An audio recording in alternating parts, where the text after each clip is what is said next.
Hey, so I never played the original Metroid Prime on the Gamecube.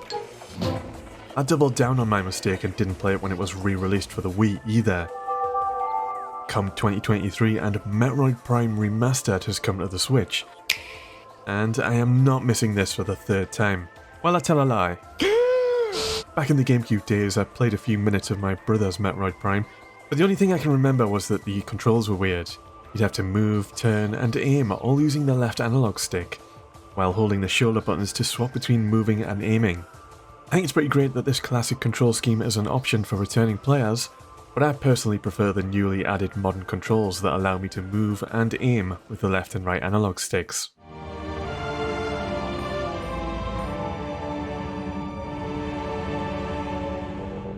So the Metroid series started as a 2D side-scroller from Nintendo. And just like Mario, Zelda, Kirby, Metroid successfully made the transition from 2D to 3D. We play Samus the Bounty Hunter as she hunts down some space pirates and their experiments on Talon 4. So from 2D to 3D, they've managed to recapture what made Metroid so fun in the first place. No waymarker showing you where to go, but at the same time level design that rewards exploration, and the feeling of constant progression. You're constantly finding new upgrades or abilities that keep things fresh and keep you addicted.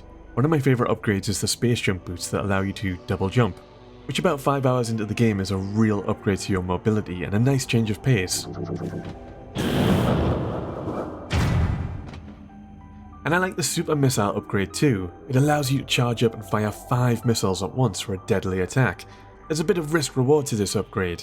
If you miss or a boss deflects your shot, then you've wasted 5 missiles.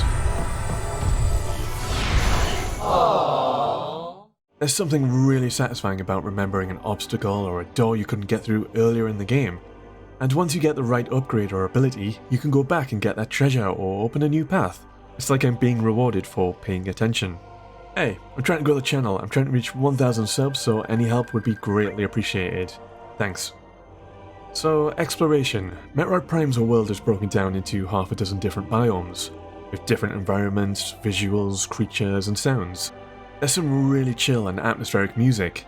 The sounds of Phendrana drifts really immerses you into the cold, snowy biome.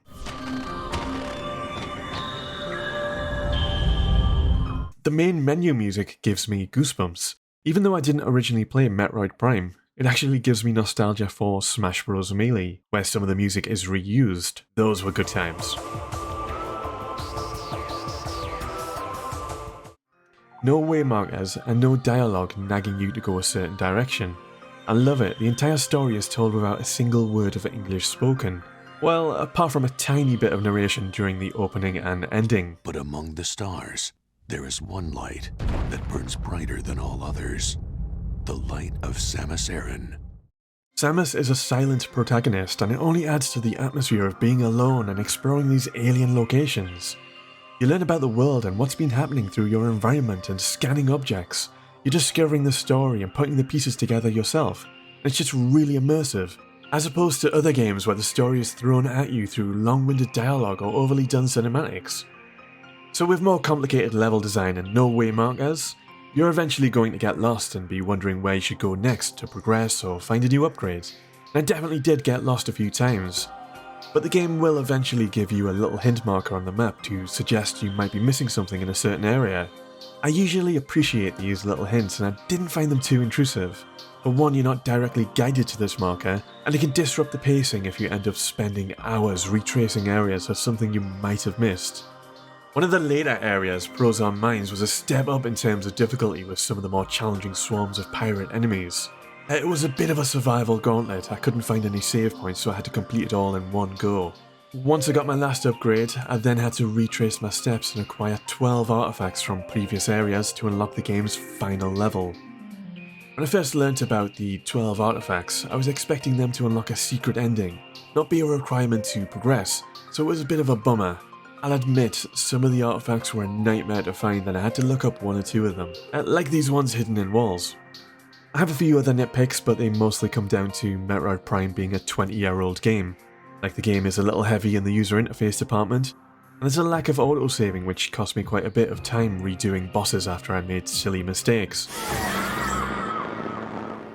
These issues don't detract from the experience, and to be honest, I'd rather the game stayed as faithful to the original experience as possible. So, after I went back and spent a load of time finding all 12 of the artifacts, within seconds of handing the artifacts in, they're destroyed by Ridley, the main antagonist of the Metroid series. Definitely worth my time collecting all of them, but we do get to fight Ridley, which is my favourite boss fight in the game. After finishing the final level, I was kind of left hungry to continue on with Metroid Prime 2 and 3. Kinda want to play them now. If it was any other games company, I'd be looking forward to the remasters of 2 and 3. But with Nintendo, they kinda just do what they want, and there's no guarantee I'll get those remasters anytime soon. Metroid Prime Remastered has been pretty great, even with no nostalgia. Peace for now.